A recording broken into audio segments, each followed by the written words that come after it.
मुख्यमंत्री 7 निश्चय योजना के तहत हर घर नल जल योजना में गड़बड़ी उजागर होने के बाद पटना प्रमंडल के 158 मुखिया और पंचायत प्रतिनिधियों पर कार्रवाई होगी। सबसे अधिक रोहतास के 97 मुखिया दोषी पाए गए हैं। नल जल योजना की जांच कराई गई तो इसका खुलासा हुआ। मामले में 78 पंचायत प्रतिनिधियों पर प्राथमिकी दर्ज की गई, जबकि 35 अधिकारियों और सरकारी कर्मचारियों पर भी विभागीय कार्रवाई शुरू कर दी गई है। केंद्र सरकार ने मल्लाह समाज को अनुसूचित जनजाति में शामिल करने की मांग को ठुकरा दिया है। इससे इस समाज से ताल्लुक रखने वाले नेता मायूस हैं। मल्लाह समाज के नेता और मंत्री मदन साहनी का कहना है कि उन्हें उम्मीद थी कि इस बार हमें एससी में शामिल कर लिया जाएगा, पर ऐसा नहीं हुआ। सहरसा में शराब के नशे में झूमते एएसआई के खिलाफ प्राथमिकी दर्ज की गई है। कोसी डीआईजी ने औचक निरीक्षण के दौरान सौर बाजार थाने में तैनात एएसआई ओम प्रकाश राम को शराब के नशे में पाया। ब्रेथ एनालाइजर से जांच में पुष्टि होने के बाद एएसआई के खिलाफ प्राथमिकी दर्ज की गई। बिहार में शराब का कारोबार करने वाले माफियाओं पर सरकार का शिकंजा और कसेगा। बिहार में अब जिस मकान से शराब की खेप बरामद होगी, सरकार उसमें जरूरत के अनुसार पुलिस थाना खोलेगी। राजधानी पटना के एक गोदाम में बड़ी मात्रा में शराब बरामद की गई थी। वहां बाईपास थाना खोलकर राज्य सरकार ने इसकी शुरुआत कर दी है।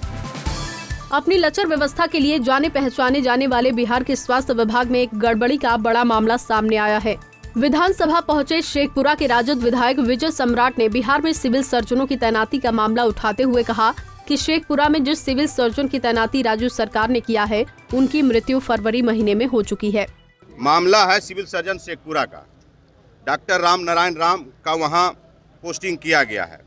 कल ही दिनांक 8/3 को इनका गृह जिला भोजपुर है। वरीयता क्रमांक 5822 है। चिकित्सा पदाधिकारी प्राथमिक स्वास्थ्य केंद्र विक्रमगंज रोहतास में पहले ये थे। इनका शेखपुरा पोस्टिंग किया गया है, जबकि इनकी मृत्यु फरवरी में ही कोरोना से हो गया है। अब मैं कहना चाहता हूं सरकार से कि मृत से भी सरकार काम लेना जानती है। यही सरकार का मुद्दा है। आप सोच सकते हैं कि क्या हाल है। उधर विधान परिषद की कार्यवाही शुरू होते ही सदन में ये मामला उठा और स्वास्थ्य मंत्री मंगल पांडे ने इस पूरे मामले पर सफाई दी। सिविल सर्जन स्तर के पदाधिकारी की पदस्थापना वरीयता के आधार पर होती है और ये संचिका पूरा निष्पादित होने में कुछ समय लगता है। निश्चित रूप से जब यह संचिका बनी, उस बीच में 1 महीना पहले चिकित्सक की दुखद मृत्यु हो गई और उसकी सूचना विभाग के वरीयतम पदाधिकारियों तक जो पहुंचनी चाहिए थी वो नहीं पहुंच पाई और बीच में वो सूचना जहां कहीं भी रह गई, जिसके कारण ये नोटिफिकेशन हो गया। तो विभाग के संज्ञान में जैसे ही विषय आया है, जो संबंधित हमारे सेक्शन अफसर हैं और अधिकारी हैं, उनसे पूछताछ की गई है। वैशाली के महनार थाने के एक स्कूल की 8वीं की छात्रा के साथ दुष्कर्म के मामले में शिक्षक समेत 2 को ताउम्र कैद की सजा सुनाई गई है।